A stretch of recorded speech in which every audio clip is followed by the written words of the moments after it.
반갑습니다. 오늘 패널 토의 진행을 맡은 인텔 문종민입니다. 정말 많은 분들 와주셨네요. 앞으로 저희가 한 25분 동안 이런 AI 인프라 에코시스템에 대한 토의를 나눠볼 예정입니다. 사실 지금 LMM 서비스가 너무 핫하면서 인기가 많은데 그 LMM 서비스를 준비하는 기업이나 학계 입장에서는 AI 인프라의 성능, 보안, 그리고 무엇보다도 비용에 대한 고민이 굉장히 많으십니다. 그래서 오늘은 이렇게 클라우드 회사, 학계 그리고 스타트업의 AI 대표 리더 세 분을 모시고 AI 인프라에 대한 얘기를 나눠보려고 합니다. 먼저 세 분 이렇게 정말 바쁘신데 이렇게 시간 내주셔서 정말 감사합니다.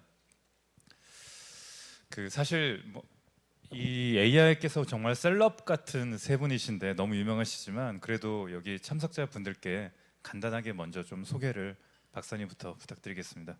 네, 안녕하십니까. 네이버 클라우드 이동수입니다. 저는 네이버 클라우드에서 하이퍼스케일 AI 이피션시 팀을 맡고 있고요. 주로 하고 있는 일은 하정우 센터장님 잘 말씀하셨지만 하이퍼 클로바 X라고 하는 큰 모델의 경량화 그리고 최적화, 비용 관련된 이슈들을 담당하고 있고요. 그리고 AI 반도체 전략을 맡고 있습니다. 네, 안녕하십니까. 저는 카이스트 김정호 교수고요. 아마 곧 한 달 내로 설립이 될 텐데 네이버 인텔 카이스트 공동협력센터 센터장도 맡게 될 것 같습니다. 저는 한 20여 년간 HBM 관련한 연구를 하고 있고요. 지금 이제 AI 가속기의 필수품이 됐는데 최근에는 이제 HBM 5, 6, 7 그런 아키텍처를 또 연구하고 있습니다. 그래서 꼭 가우디 시리즈에 탑재되기를 바라는데 아까 어디 저스틴 어디 가셨나요? 네, 꼭 들으셔야 돼요. 패드 오면은 제가 꼭 그 얘기 해주려고 저 없으면 안 돌아간다고 이렇게 얘기해드리려고 그랬는데 그다음에 최근에 저희 연구는 그 HBM 설계 자체를 인공지능으로 해보고 있습니다. 그래서 학생들이 할 일이 없어질까봐 걱정인데 하여튼 근데 이제 강화학습으로 최적화하는 문제 그 다음에 시뮬레이션 시간이 너무 걸리니까 그걸 생성 인공지능으로 하고 있고요. 최근에는 HBM 설계를 인공지능이 하면 저한테 설명문을 내주는 이제 XAI까지 적용해 보고 있는데 최근에는 인터랙티브하게 말하면 다 해주도록 이렇게 해서 하루는 AI, 하루는 반도체 이렇게 먹고 살고 있습니다. 고맙습니다. 네, 대표님. 네, 안녕하세요. 주식회사 스퀴즈비츠 대표이사 김형준입니다. 저희 스퀴즈비츠는 AI 기업들이 AI를 보다 효율적으로 서비스에 도입할 수 있도록 돕는 기술을 제공하고 있습니다. 비용적으로도 그렇고 아니면은 인퍼런스 속도나 이런 면들을 최적화해서 좀 더 저렴한 가격으로 서비스를 운영할 수 있게 해서 지속 가능한 AI가 탄생할 수 있도록 돕고 있습니다. 네, 고맙습니다. 일단 저희가 첫 번째로 오늘 한 4가지 정도 질문을 준비했는데 첫 번째로 일반적인 이 AI 그리고 LMM의 시장 현황에 대한 얘기를 좀 들어보려고 해요. 그래서 사실 제가 어떤 통계를 봤더니 올해 기업의 AI 투자가 작년 23년 대비 45%포인트 증가했다는 내용이 있더라고요. 그만큼 또 그 AI 투자의 중심에 LMM이 큰 비중을 차지하고 있을 것 같은데 사실 이런 트렌드에 대해서 클라우드 회사 그리고 대학교 스타트업은 조금씩 좀 보시는 각도가 다르고 또 입사각이 다르면 반사각이 다르듯이 견해가 좀 다르실 것 같은데 어떠세요? 먼저 제가 교수님께 좀 여쭤보겠습니다. 네, 제가 그 질문을 받고 왜 LLM일까 이런 생각을 했어요. 그래서 결국은 인공지능이 나중에 사람을 지배할 텐데 사람과 인터랙션하는 방법이 눈을 헷갈리게 하거나 말귀를 알아듣게 하거나 뭐 그런 거거든요.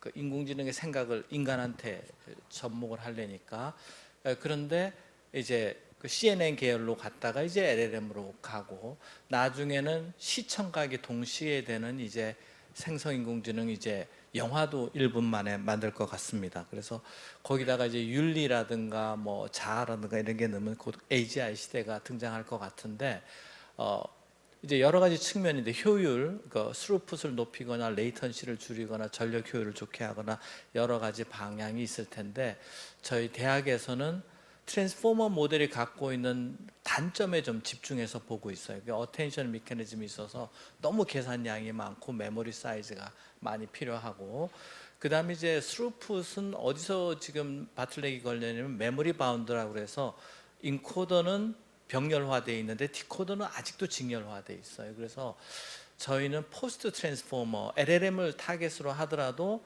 트랜스포머 구조를 깰 수 있는 방법은 없을까, 그렇게 보고 연구하고 있고요. 그런 면에서 그 아키텍처가 바뀌면 가속기 아키텍처도 바뀌고 또 메모리도 바뀌고, 그래서 지금 한 개 기업이 전 세계 90% 장악하고 있는 판을 깨보려고 열심히 하고 있습니다. 가능할지는 모르겠습니다. 인텔하고 네이버가 도와주시면 된다는 말씀을 꼭 카이스트께서 네. 도와주시면 고맙습니다. 먼저 그 대표님도 좀 말씀을 좀 해주시죠. 네, LLM 기반 서비스가 훨씬 더 많이 탄생하고 사용될 것이라는 거에는 다들 이견이 없는 것 같은데요. 말씀 주신 것처럼 저희는 스타트업 입장에서 투자사분들과도 얘기를 많이 나누게 되는데, 요즘 거의 대부분의 스타트업들이 AI 그리고 LLM 관련돼서 뭐라도 해보려고 많이 노력을 하고 있는 것 같습니다. 크게 두 가지 맥락에서 접근을 하는 것 같은데요. 일단 첫 번째로는 수요자, 그러니까 LLM 파운데이션 모델을 가지고 그 위에 새로운 서비스를 만들어서 고객들에게 새로운 가치를 제공하고자 하는 기업들이 있을 거고, 두 번째로는 저희처럼 이런 LLM 기반 서비스들을 좀 더 효율화할 수 있도록 인프라 혹은 LLM 옵스 쪽을 하려는 기업들이 있는 것 같습니다. 아무래도 스타트업 입장에서는 자체 파운데이션 모델을 만들거나 하는 게 비용적으로도 시간적으로도 그리고 뭐 인력적으로도 굉장히 어렵기 때문에 있는 파운데이션 모델을 API 형태로 가져오거나 아니면 뭐 상대적으로 작은 오픈소스 모델을 가져와서 뭐 모델 개발을 하고 이런 식으로 해야 될 텐데, 여전히 새로운 가치를 만들어내는 건 비즈니스 사이드에서 되게 많이 활발하게 하고 계시지만 테크니컬 사이드에서는 비용 문제가 제일 큰 것 같습니다. 이걸 어떻게 해결하느냐가 다들 같이 머리 싸매고 고민하고 있는 부분인 것 같아요. 알겠습니다. 박사님께서는 어떠신가요? 예, 두 분이 이미 강조해서 말씀해 주셨는데 비용이 아무래도 가장 좀 큰 문제가 되는 것 같습니다. 네이버 클라우드가 일단 네이버 내에서도 굉장히 다양한 서비스들이 LLM이 거의 엔진이 돼서 굉장히 많은 서비스를 지금 요구하고 있는 상황이고 확산하려고 하는 상황이고요. 저희가 B2B나 B2C 비즈니스도 많이 확장을 하려고 하는데 이런 굉장히 다양한 서비스들이 요구될수록 사실 LLM이 어떻게 보면 좀 파편화되다 보니까 비용은 더더욱 좀 늘어나는, 어떻게 보면 좀 투자를 확 늘려야 될 때 지금 시장이 좀 독점 구조이다 보니까 좀 경쟁이 좀 붙어서 건강한 좀 이코시스템이 좀 확장이 돼서 비용뿐만 아니라 여러 가지 좀 확장성 이런 부분들까지 좀 고려해야 되는 상황이다 보니까 저희가 열심히 또 같이 이코시스템을 좀 키워 나가려고 하는 그러한 좀 과정이 되겠습니다. 네, 그래서 좀 말씀을 좀 정확히 보면 사실 LMM이 확대되고 긍정적인 효과가 가져오는 것도 분명한데 동시에 또 이런 비용이라든지 어떤 환경에 대한 우려 이런 것도 있는 것 같습니다. 그래서 지금부터는 이 도전 과제, 챌린지에 대해서 조금씩 얘기를 들어볼 텐데요.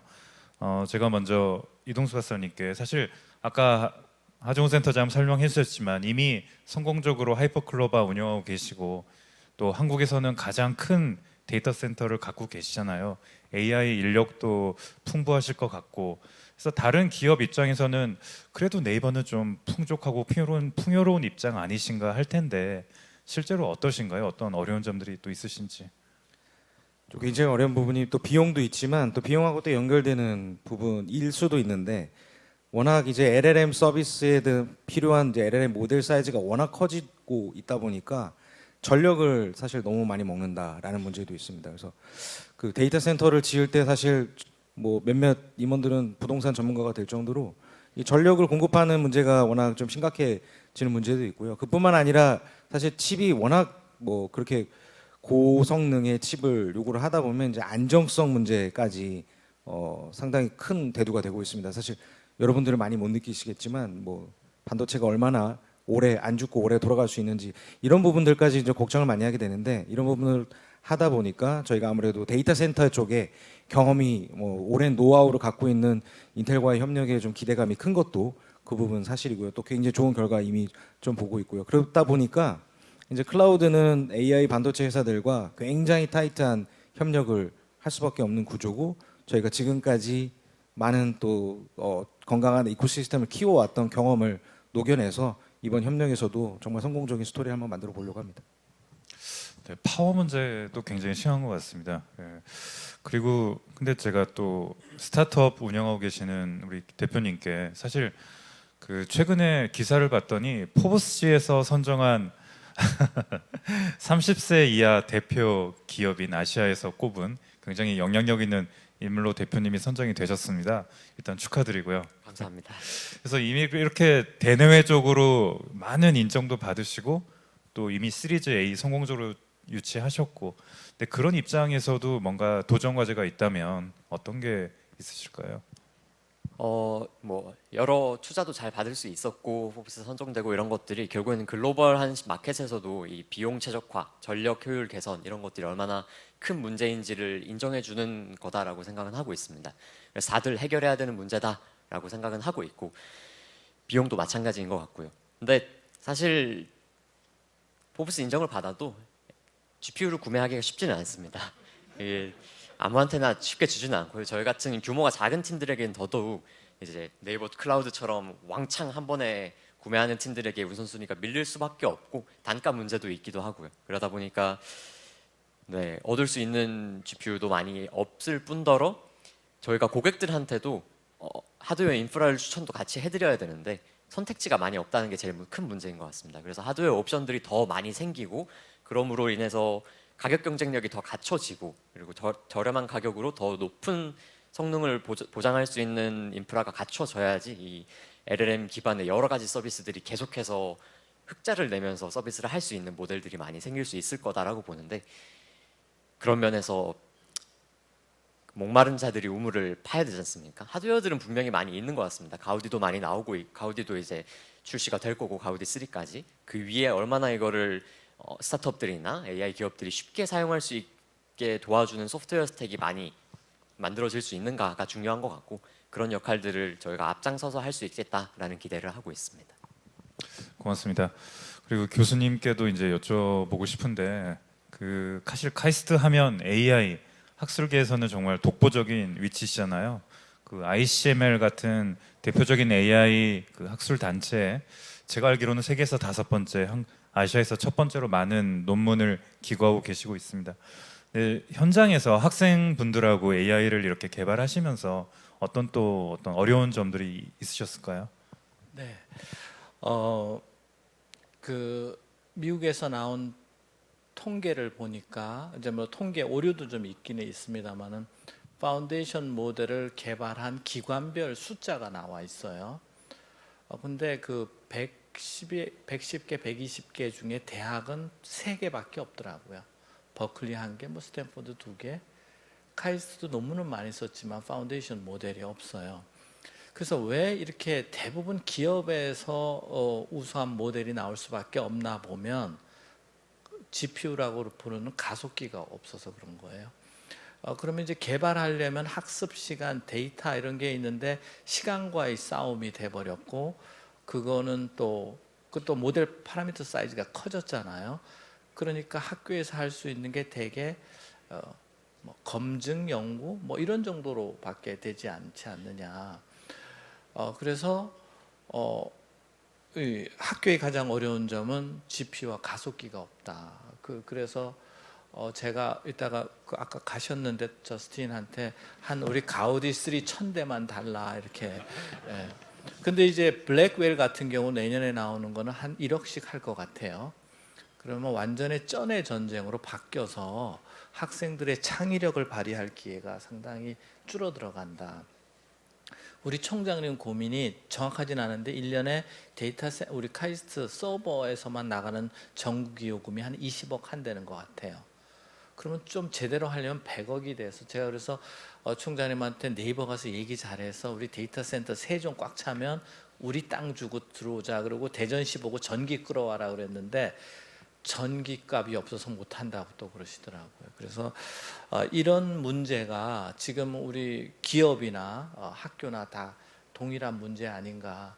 그래서 이 AI 모델 개발하고 디플로이하는 게 하드웨어 전쟁, 하드웨어 어떤 패권, 또 달러의 패권 이렇게 넘어가고 우리가 돈이 있어도 가속기를 안 주면 우리가 할 수 없는 약간 그래서 이게 뭐지 하는 이런 약간 멘붕이 조금 오고 있는 상태입니다.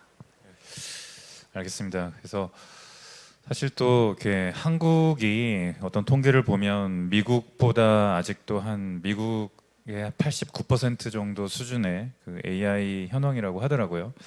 그래서 저희가 좀 빨리 시급하게 개선을 해야 되는데 이렇게 세부 말씀을 들어보면 다양한 하드웨어의 선택 그리고 건강하고 지속 성장 가능한 소프트웨어 생태계 그리고 마지막으로 비용이나 성능의 최적화 이 세 가지가 굉장히 시급한 것 같습니다. 그래서 앞서 그 하정우 센터장님께서 인텔, 네이버, 카이스트, 스퀴즈비츠 이렇게 공동 연구소 말씀을 해주셨는데 저희가 조금 더 어떤 자세하게 이 세 분의 역할과 그리고 이 공동 연구에서 기대하는 것들 좀 들어봤으면 해요. 그래서 이동수 박사님께 먼저 여쭤보겠습니다.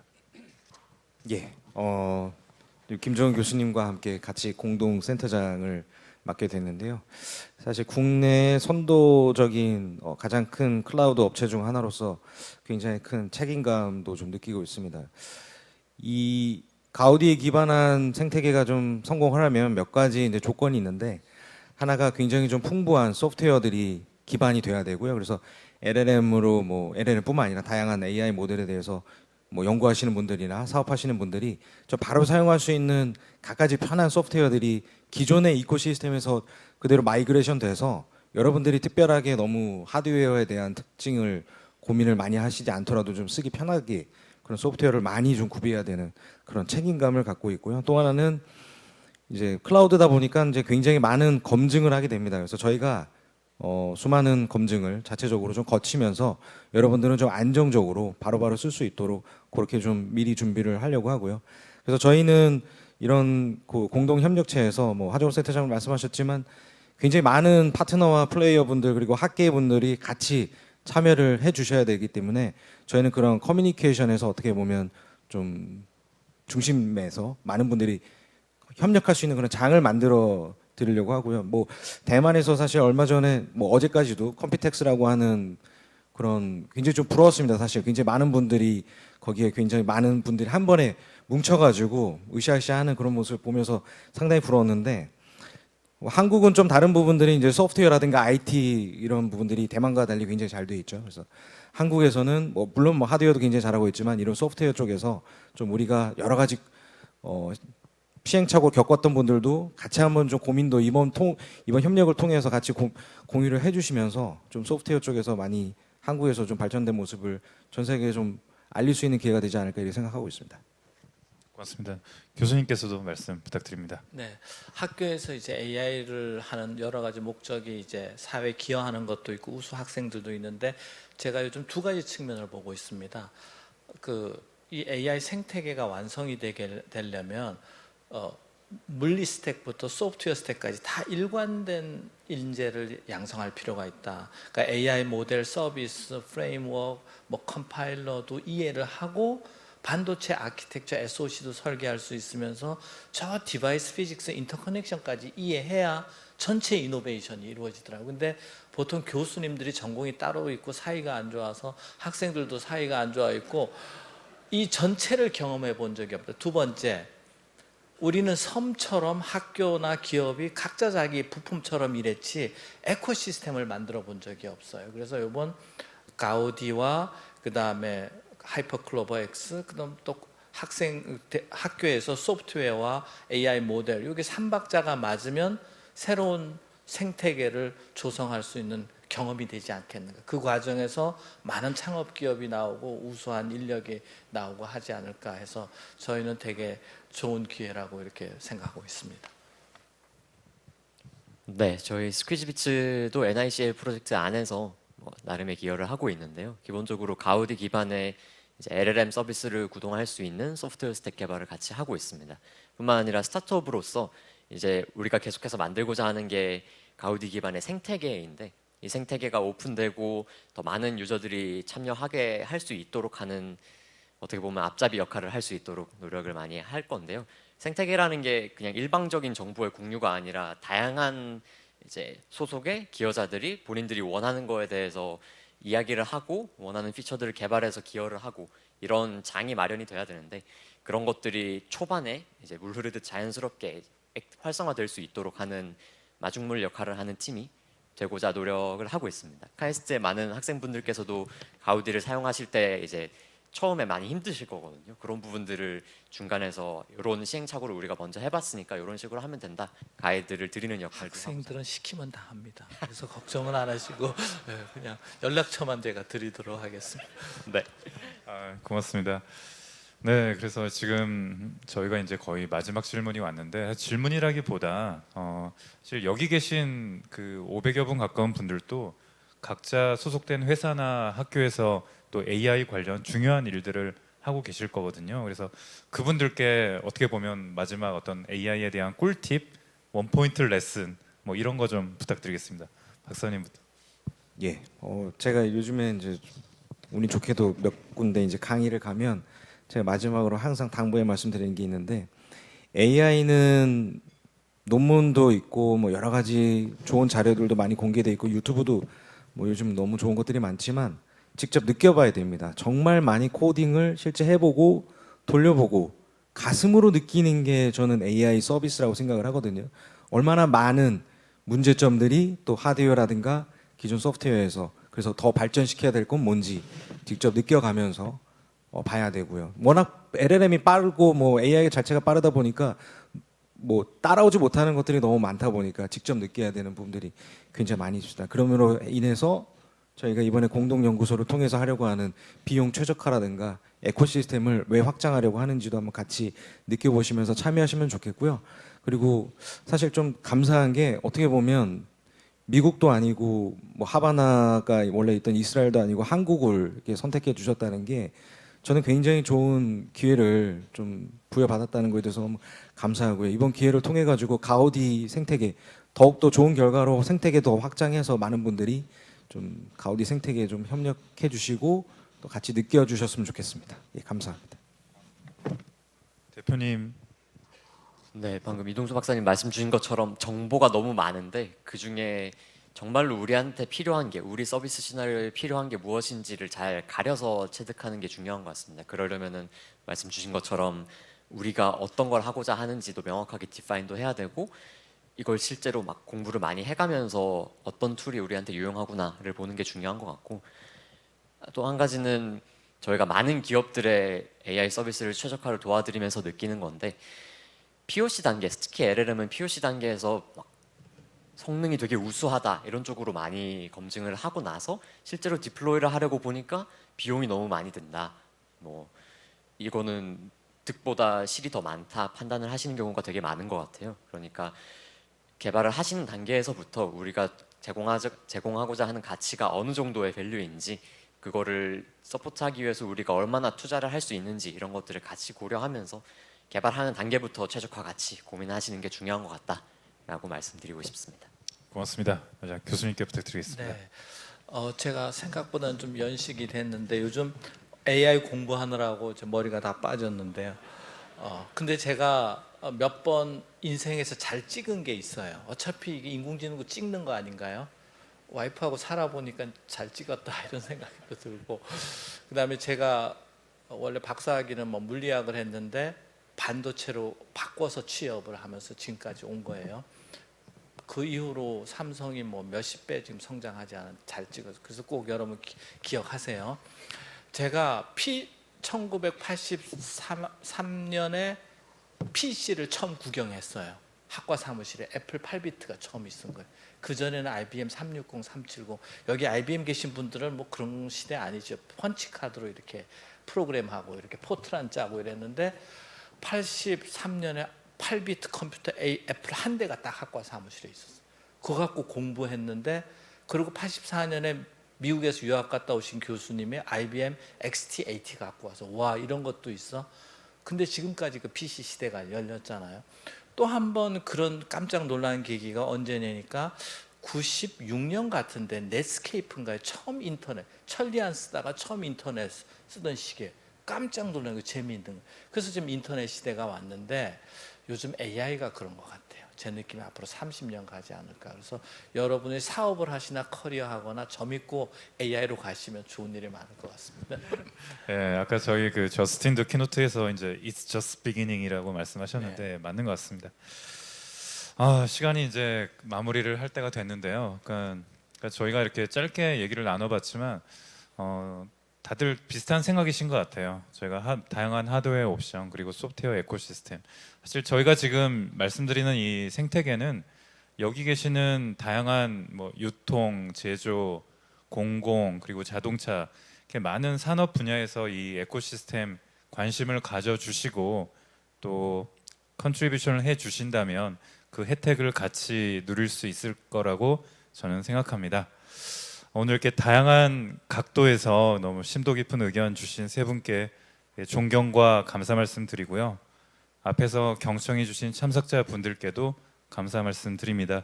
이상 오늘 패널 토의 마치겠습니다. 고맙습니다.